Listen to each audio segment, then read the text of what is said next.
Hello everyone, welcome to क्यारा success short. क्यारा success short में आप सभी का बहुत बहुत स्वागत है। तो UP triple SC stenographer interview 2016 के क्वेश्चंस मैं आपको यहाँ करवा रही हूँ। तो आज मैं बताने वाली हूँ आपको 5/11/2020 को पूछे गए कुछ प्रश्न। कई कैंडिडेट से पूछे गए ये प्रश्न हैं, तो कई लोगों से मिली हुई ये जानकारी है। आपने देखा भी होगा, कमेंट बॉक्स में कमेंट्स पड़े भी थे इसके कि ये क्वेश्चन पूछे गए हैं। तो पहली बात तो जो क्वेश्चंस पूछे गए हैं वो हैं पूरे सेट में, और उसके बाद से हिंदी और विज्ञान के कुछ क्वेश्चंस अलग से जो मालूम चले हैं वो बता दिया गया है आपको यहाँ पे इस वीडियो में। तो वीडियो को पूरा वॉच कर लीजिएगा, अच्छी तरह से जो बातें बताऊँ वो समझ लीजिएगा कि किस तरह से और घुमा फिरा के क्वेश्चंस पूछे जा रहे हैं। क्वेश्चंस वही पूछे जा रहे हैं जो आपके सब्जेक्ट से रिलेटेड हैं। आसपास की जगहों से क्वेश्चन पूछे जा रहे हैं, UP current, UP GK, current affairs, यही सब पूछे जा रहे हैं। बस थोड़ा सा घुमा फिरा दिया जा रहा है, तो उसमें जो है बच्चे बहुत ज़्यादा घबरा जा रहे हैं। घबराने की ज़रूरत नहीं है, जो चीज़ पढ़ी है उसके बारे में पूरी जानकारी रखिए। बात यही है कि बार बार यही कह रही हूँ कि जो चीज़ पढ़ी है उसके विषय में पूरी जानकारी रखिए, ठीक है। इसके पहले जो मैंने जस्ट एक वीडियो डाला था उसमें भी मैंने आपको बहुत सारी बातें बताई हैं कि क्या क्या चीज़ें पूछ रहे हैं। जो बेसिक और कॉमन चीज़ें हैं सभी के लिए हैं, वो सब चीज़ें भी ध्यान रखिए। वीडियो को शुरू करने से पहले अगर आप मेरे चैनल पर नए हैं तो मेरे चैनल को सब्सक्राइब कर लीजिएगा और बेल आइकन को हिट कर दीजिएगा, जिससे मेरे आने वाले हर वीडियो की नोटिफिकेशन आपको सबसे पहले मिल सके। तो चलिए शुरू करते हैं हमारा आज का वीडियो। तो पहले तो मैं आपको बता दूं कि एक आर्ट साइड का कैंडिडेट है, उसका जो है आज इंटरव्यू था। तो उससे क्या क्या पूछा गया है बता दे रही हूँ। उससे पूछा गया है कि ग्रेजुएशन में क्या क्या है आपने। तो उन्होंने बताया होगा ग्रेजुएशन में, क्योंकि आर्ट साइड के थे तो वो बीए किए हुए थे, तो उन्होंने बीए किया हुआ था। ग्रेजुएशन में उन्होंने बीए किया हुआ था। तो सेकंड से पूछा गया कि बीए के विषय बताएं कि बीए में आपने कौन कौन से विषय लिए हुए थे। उसके बाद से उनसे पूछा गया है कि समाज क्या होता है, यानी कि समाज को डिफाइन करने के लिए कहा गया था, समाज की परिभाषा बताइए। उन्होंने एक दो परिभाषा जो भी उनको पता होगी उन्होंने दिया। उसके बाद से उनसे पूछा गया कि ये जो आपने परिभाषा दी है इसके अलावा किसी और अगर राइटर की या फिर किसी और लेखक की आप परिभाषा देना चाहते हैं जिसने समाज को दूसरी तरह से डिफाइन किया हो तो वो बताएं। फिर उनसे पूछा गया कि समाज के प्रकार बताइए कि समाज के प्रकार कितने होते हैं। तो ये बच्चे जो पढ़ के गए होंगे उनको पता होगा, उनके सब्जेक्ट के अकॉर्डिंग ये क्वेश्चन पूछा गया है। नेक्स्ट पूछा गया कि आपके ज़िले में क्या प्रसिद्ध है।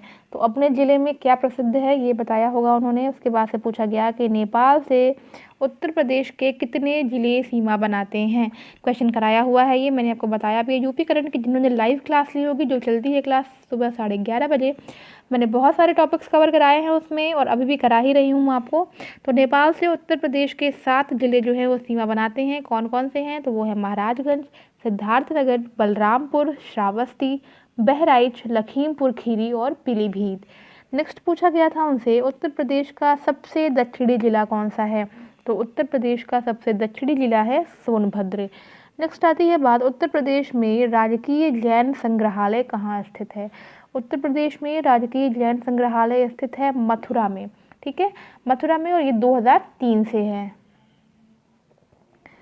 नेक्स्ट क्वेश्चन पूछा गया कि स्टेनोग्राफर के कार्य क्या होते हैं। तो इसके लिए भी मैंने एक वीडियो डाल दिया था, स्टेनोग्राफर के कार्य क्या क्या होते हैं। तो ये वहाँ से आपको मिल जाएगा, आराम से आप देख सकते हैं। उसके बाद से बात आती है आपकी टाइपिंग स्पीड कितनी है या फिर आपकी टाइपिंग स्पीड क्या है। तो इतना क्वेश्चन उनसे पूछा गया था। इसके बाद मैंने कुछ नहीं लिखा, यानी कि उनसे जो है सिर्फ 11 क्वेश्चन पूछे गए थे। वो काफ़ी सारे क्वेश्चन जो है उनके सब्जेक्ट से थे और बहुत ही बेसिक से क्वेश्चन थे। और जो भी अगर पूछ रहे हैं ना, जो कुछ बच्चों के ये भी मतलब रह रहे हैं बात कहने की कि बहुत ज़्यादा अपने ही सब्जेक्ट में घुमा फिरा दे रहे हैं, तो बिल्कुल घुमा फिरा दे रहे हैं। आपके सब्जेक्ट्स हैं तो आपको उस पर कमेंट तो होना ही चाहिए। घुमा फिरा दे रहे हैं इसका मतलब ये कि कुछ और भी चीज़ें पूछ दे रहे हैं उससे रिलेट करते हुए, तो इसमें कोई बहुत बड़ी बात नहीं है।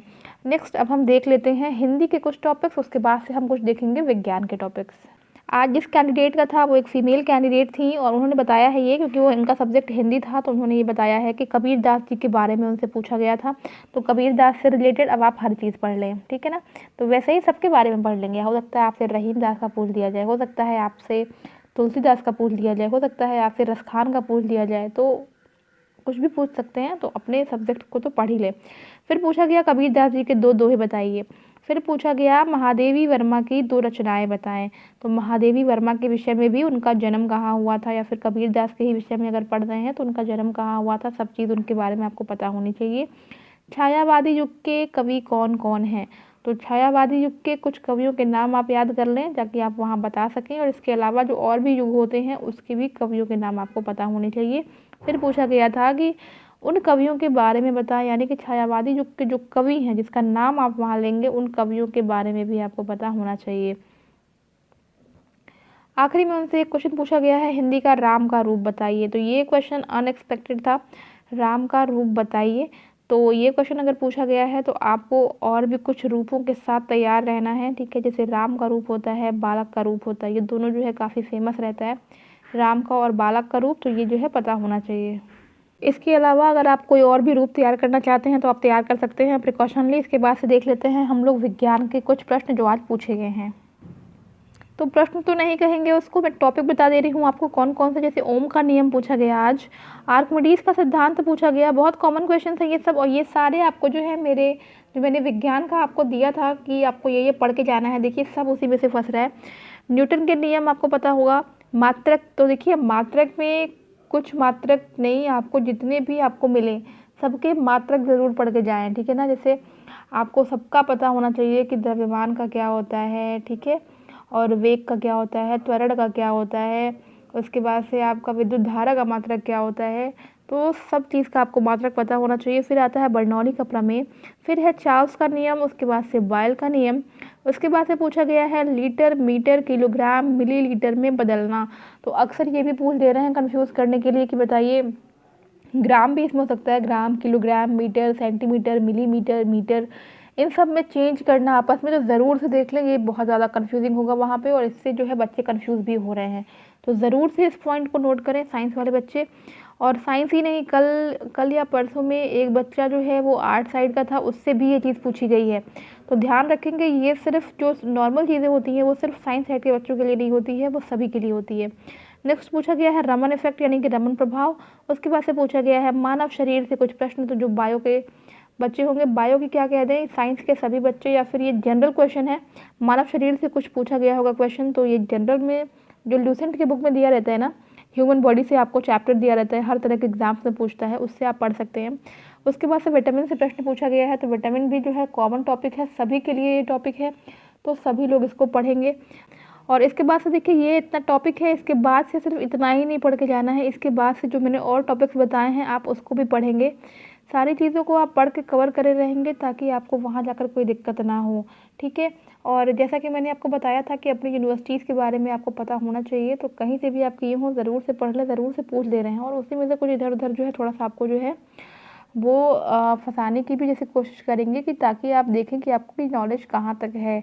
तो जिस चीज़ के बारे में पढ़ रहे हैं उससे रिलेटेड भी जो चीज़ें हैं उसको भी जानने की कोशिश करें, ताकि थोड़ा सा जो लेवल जो ये हार्ड हो जाता है वो इसी वजह से हो जाता है कि क्वेश्चंस जो है वो सीधे ना पूछ करके थोड़ा से घुमा करके पूछे जाएँ।